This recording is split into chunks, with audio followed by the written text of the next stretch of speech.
प्यारे बच्चों, अस्सलामु अलैकुम व रहमतुल्लाहि बरकातुहू।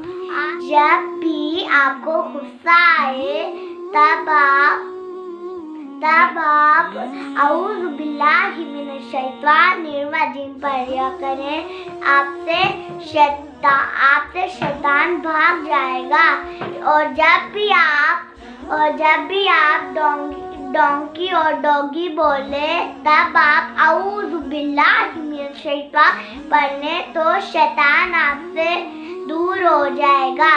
और आपने ये बात याद रखनी है और आपने ये दूसरों को भी बतानी है और आप खुद भी ले आनी है। और आप मेरे चैनल को लाइक शेयर सब्सक्राइब जरूर करना। और मैं आपके लिए अच्छी और भी बातें ले आऊँगा।